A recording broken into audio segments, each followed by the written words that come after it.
In this video, I'm going to be ranking a bunch of different fountain pen brands and putting them into a tier list. This is just for fun. I'm going to go through these pretty quickly, and my sorting is going to be pretty much off the top of my head, so please take what I say with a grain of salt. This is really just for fun.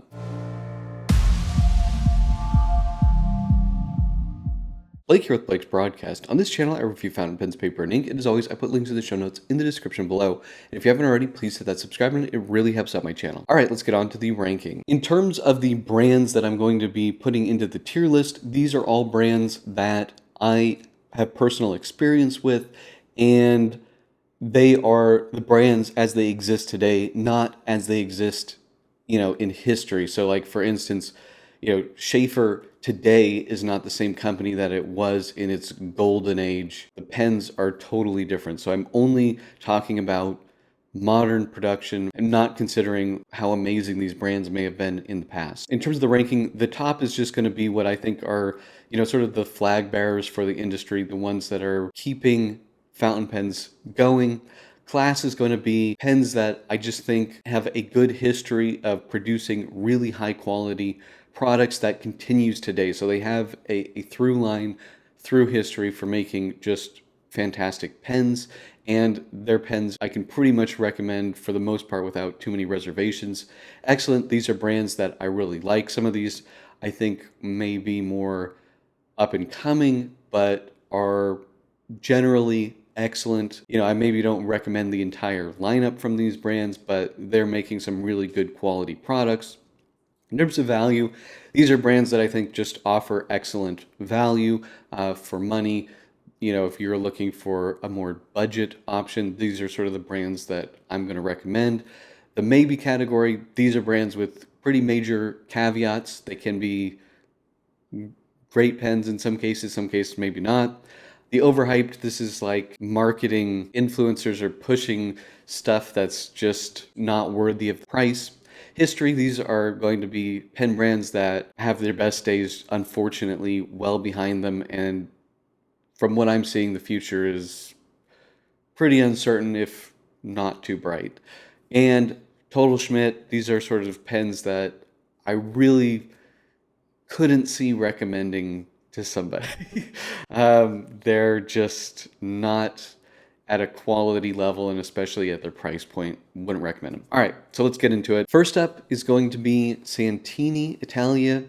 I'm going to put these in the maybe category. They make everything in-house, including their nibs. They make fantastic nibs. The fit and finish on these pens is so-so. They do have excellent customer service, but if fit and finish matters to you, I'm going to put them in the maybe category because I think compared to other pens at their price point, their fit and finish is on the lower side, even though I think the pens overall are really good. That's just that one area where I find they're lacking more than normal. So, Caran, I'm going to put them in the excellent category. Swiss made, and this is specifically their fine writing line because that's what I have experience with. They are on the expensive side, but the build quality is excellent. The pens write really, really nicely. I believe they use mainly Bach nibs. May have changed to Jovo, but they look the same, so I'm assuming they're still Bach. Quality is really good. The designs are a little plain, and they may not be to everyone's taste, especially because a lot of them have very thin grip sections, but I think just the quality of their product is really excellent, and the pens write really well. Cleo Skribent, I'm also going to put them in the excellent category. I really love their Cleo Classic with their gold nib. They write super, super nice. Made in Germany. Just a good quality pen. I've sold a lot of them at the Paper Mine, and I've thus far never had a complaint about build quality issue. I just think they're really good. And their higher end stuff is actually really nice too. They have some really cool burl walnut pens and some exotic wood and ebonite pens that I think are really nice. I'm very happy with the Cleo Skribent brand. Aurora, class or excellent. I'm going to put them in class. They make my favorite pen. They've been in business since, is it 1909 or 1919, continuously, which is very, very rare for a fountain pen brand. They're still family owned. They make everything themselves, the nibs, the feeds, the bodies, everything is done in-house. and they make some of the best, my favorite pens. The reason I'm not putting them in their top is that I don't think their limited editions are particularly exciting. Now, I do like some of the different color Optimas that they do, but I don't really see anything like new other than like new colors. And I feel like their limited editions are a little bit stranger, more like Italian specific, where other brands have something that culturally I think more applicable worldwide. So I feel like they have kind of a very inward focus, which is fine. I don't see Aurora as a brand that's bringing in a lot of young new fountain pen users or people that just have never used a fountain pen before. It's sort of a brand that you find later in a fountain pen journey. So that's what's keeping them from the top category. Conklin, their history, and unfortunately, the new pens, they're fine, but there are other brands that I would recommend over them. I believe they're made in China or they're made somewhere in Asia. Which is tough for an American brand, but I think if you like some of their designs, it's okay, but I wouldn't go out of my way to buy a Conklin, and it's not a brand I'm recommending. Basically the same thing with Cross. They did some cool pens. I liked their Peerless. When they were making pens in the USA, they had some pens that I could certainly recommend, like the Townsend. I did like the Sailor-Made Peerless. They also had like an inlay nib pen that was really good, but now I don't see anything that I'm liking. I don't hear anybody talking about this brand, and I don't even know who makes their nibs anymore, but I know that the production is all in Asia now. Just not seeing anything exciting from them. Delta, this is an interesting one. I'm going to put them in the excellent category. And the reason why I'm seeing them do new and interesting things. They're giving us number 8 nibs with ebonite feeds in interesting colors. They're giving us number 8 titanium nibs. I've heard the CEO, Nino Marino, say that he wants to do his own nibs in-house. I like that they're doing like that Bio 18 pen, which is pen made out of some kind of like organic protein. There's interesting things there. I really want to see what Delta comes up with in the future. So this is one of those brands. This is sort of a resurrected brand. Not that it is that old, since I think the original is from 82, but this is a brand that I'm excited about that's going in the right direction. I think the quality of the pens thus far has been really good. Just excited to see where that goes. And I'm going to include Mayora and Nettuno in the Delta brand because they're made in the same factory. They're essentially the same company. Diplomat. Where do we think Diplomat should go? I'm going to put them in the value category. They make a really nice quality pen. They have a great reputation for having excellent nibs, and that's been my experience, although it's a bit limited. But they make a unique looking pen, and I think they're priced relatively fairly. I'm going to put them in the value category. Esterbrook, I'm putting them overhyped. I think these pens get a lot of social media attention, and they are nice pens. They have some unique materials. I'm not 100% sure that, I don't know, they warrant the attention that they get. I think the price is a little bit high at their retail price, but I would give them props for giving us different types of nibs. So I don't know, are they overhyped? I just find their marketing, the volume of it, annoying. So I'm putting them in the overhyped, even though I do think that they would be, a maybe. I don't think I could put them in the value category because they are kind of expensive, and I don't think that the pens are exceptional such that they could be in the excellent category. Faber Castell, I'm putting them in the value category. Their prices are very affordable, starting in like, I think under $20 you can get a Faber Castell fountain pen up to, I want to say 200-ish. And for the price that you pay, I think you're getting a really good quality pen. They write really nicely, and they have some unique modern designs. I think they're a great value. Ferris Wheel Press, Total Schmidt. These are not good quality pens in my experience. You can get ones that are good writers. The ones I got for review did write nicely, but there's nothing there that would really justify the price point. A lot of your money is going to the packaging and the marketing. They have like the most aggressive marketing of any pen brand I've seen, and it's not really that pleasant to me. They also just churn out like new stuff like crazy. It's just not, it's not my cup of tea. But not saying you can't get a good pen from them. I think you can, but don't like what they're doing. Not really something I'm going to recommend. Gioia, I think this is one of the best value brands, especially for an Italian-made fountain pen. They're all hand-turned from solid bars of resin. They also do some celluloid as well. Typically piston fillers, good quality Jovo nibs. Don't have, cheap laser engraving on them. They have their own really nice stamp. Just a fantastic pen. $100 you can get a Gioia Metis, and it's really just as nice as any of the similarly priced pens from Taiwan, which I think are normally what I would consider in the value category, but they're doing it in Italy with Italian flair, so I really give them top marks for that. Next up, Graf von Faber Castell. Class are excellent. I'm going to put them in the class category. Their pens are fantastic quality. They do really nice limited editions. They don't, shoot them out like crazy. You get maybe one a year, but they're always done in a very thoughtful, well-executed way. And I think their pens have a very unique look to them that is, easily identifiable as a Graf von Faber-Castell. And it's just a very classy, high-quality product. I think, their Pen of the Year series is very collectible, and they've done a really nice job with that. So I'm going to put them in the class category. Kaweco, I'm going to put them in the maybe category. Their pens are pretty good. I think if you like their designs, they're a good option. I don't necessarily think they're a great value compared to the other brands I have in the value category, but they make a nice quality German-made pen, and they have a classical design. So I'm going to put them in the maybe. It's not like an easy win, but if you like their pens, I can recommend them. Lamy, this is definitely value. You're getting great minimalistic design from, world famous industrial designers. These pens, they're really nice. They're all made in Germany. They make their own nibs. Their nibs have a unique feel to them. The pens have a unique look. They're a great value pen.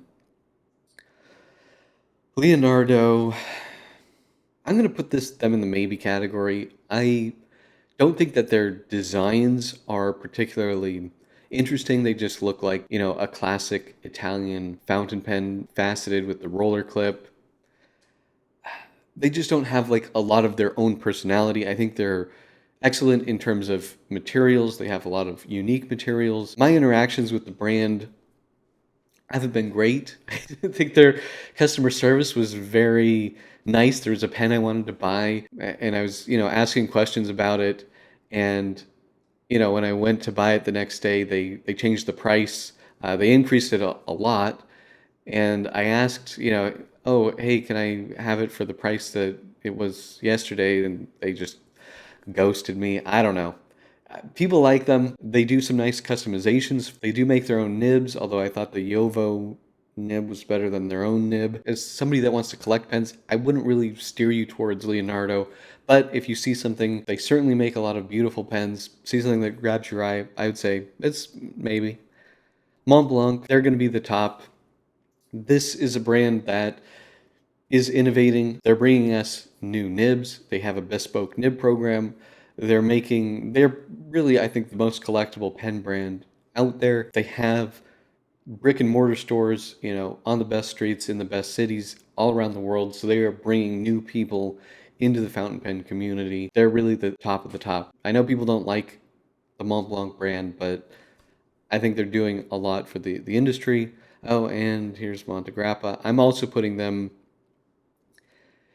in the top. I think that they are introducing new technology to producing pens.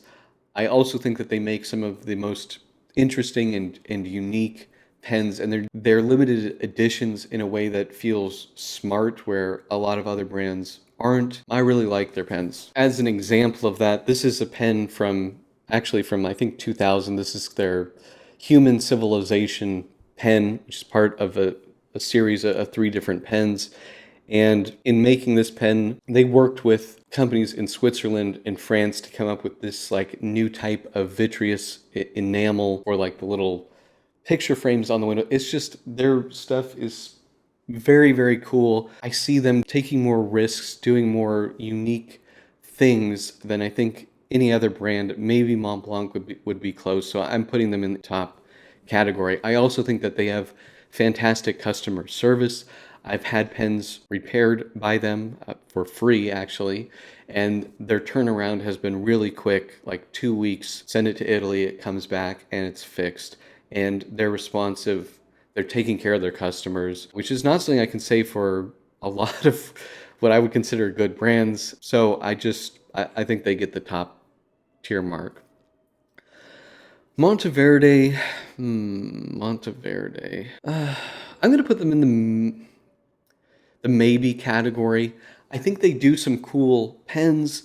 I think they have a nice, solid feel to them, and they have some unique designs. They're not necessarily a wow in any particular aspect. I'm going to put them in the maybe category. Nakay, I'm going to put them in the class category. These are some of the best handmade urushi pens you can get. The nibs are excellent, and they're made by master craftsmen. And I think the prices are not insane. They haven't like exploded over the last 10 years. I think it's a great option. Namiki, also going to put them in the class category. In terms of collectible Maki pens, this is really the best. I do think that their pens are hard to find to get your hands on. They're priced extremely high, and I don't see a lot of like new interesting things necessarily coming out of the brand. So I'm going to leave them in the class category, but they're really, really good. OMAS, unfortunately, I'm going to say their history. I bought 3 of their new pens. They all had nib issues, although the nibs, I think when fixed, would be really nice. Fit and finish is poor. I also haven't been super happy with the customer service. You know, I sent a pen out the end of January and it's now June, and I don't know if I'm ever getting that pen back, so I can't recommend them. They made amazing pens in the past, but not anymore. Opus 88, I think this is going to go in the value category. Made in Taiwan. They are mostly eyedroppers with like a shutoff valve, which is unique. They're turned from solid bars. They're really nice. The nibs are really nice. They use Jowo and Bach nibs, so you can, if you like Bach nibs, you can find them with the Bach nib, you can find them with the Jowo nib. Very good, high quality pens. I can easily recommend them. Otto Hutt, I'm going to put them in the excellent category. I think the fit and finish is, some of the best out there. Prices are really, really high, so that's why that's going to keep them from being in the class category. Parker, I'm going to put them in the history category. I'm not saying that their current pens are bad. The current pen, like the duofold, made in France, nice quality pen, but like their Parker 51, I think is not good. I think the Chinese copies are actually better and more true to the original, which was one of the best pens ever made. They're in the history category. Pelikan, tricky. I'm going to put them in the class category. They make their nibs in-house. They make really, I don't know, or do they go in the excellent? I think they make some of the best nibs out there. I know they're doing some things to kind of cheapen their pens, which is not great, so we'll see where that comes out. But I think they're right there with Aurora. Their limited editions are not super exciting. I'm not seeing new things come out on the market that are like new and innovative, but quality pen, I don't really think you can go wrong with a Pelikan, so I'm going to stick them in the class category. Penlux, I'm going to put them in the maybe category. I think this is a very comparable brand to Opus 88. However, they tend to use piston fillers versus eyedroppers. They come in a number of different sizes. I think they look better than Opus 88 pens, but the price is expensive relative to Opus 88. And I don't think that they're necessarily overpriced, but they wouldn't consider them the same value as Opus 88 if they knocked $100 off their price point. They would definitely go in the value category. So I would say maybe if you like the designs, the pens, from my limited experience, seem to be very, very nice. And they're nice writers, well made, but just maybe a little expensive. Pilot, I'm going to put them in the excellent category. Solid nibs. You're not really going to have a problem with the nib if you buy a Pilot pen. I don't think that they're necessarily the most exciting pens. I don't see a lot of interesting limited editions. I don't see a lot of technological advances happening with Pilot, but very solid brand. I don't really like the way that they distribute their product, where the US price is way more than the Japanese price, but it is what it is. Although I suppose the same thing happens with Pelikan. Yeah, I'm going to leave them in excellent.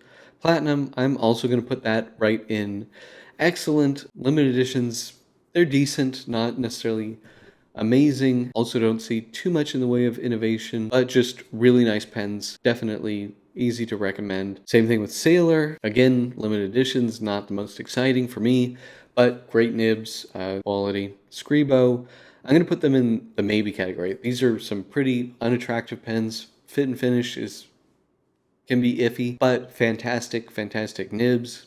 So if they make a nib that you want and you don't mind the way that the pen looks, could be a good choice. Sheaffer, history, haven't liked anything new that they've made. Used to make fantastic pens, but can't really recommend them. Dupont, I'm going to put them in the maybe category. I think the quality of their product is excellent. However, the designs and the price point, I don't know. None of it speaks to me. There's no new Dupont that I want, which is unfortunate because I think the quality is good, but they're missing the mark for me, I would say. Stipula, I'm going to put Stipula in the excellent category. They are, very handmade pens. They make their own nibs in-house using vintage machinery. Specifically, I think the gold nibs, I think they've stopped doing steel nibs in-house.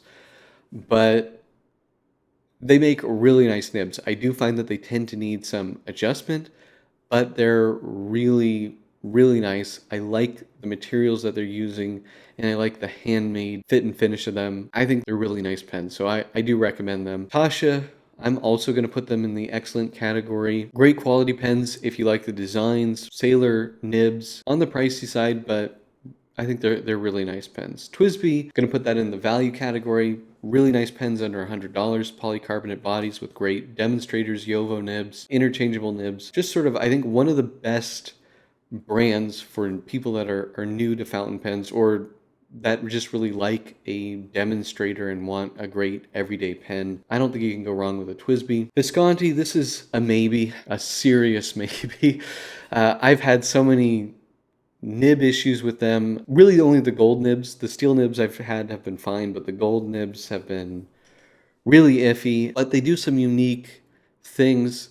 I do see them trying new things, but they're pen I would recommend with a very big asterisk on it. Wancher, I'm going to put them in the value category. Their dream pen, either in ebonite or urushi, I think is fantastic for the price. $450 for a high quality urushi finish. I'm very impressed with their dream pen. And I've had other urushi pens, handled other urushi pens from other manufacturers, and I think a lot of them, apart from like the big name brands like Namiki, Nakay, Sailor, Taccia, some of the other brands, smaller brands, their urushi, to my eye, doesn't match Wancher's, where I think Wancher's really is very, very high quality. So I'm really impressed. I also like that they offer a lot of different interesting lacquer techniques that you don't see in other brands. So I think Wancher is a really excellent, I don't know, should I go into excellent?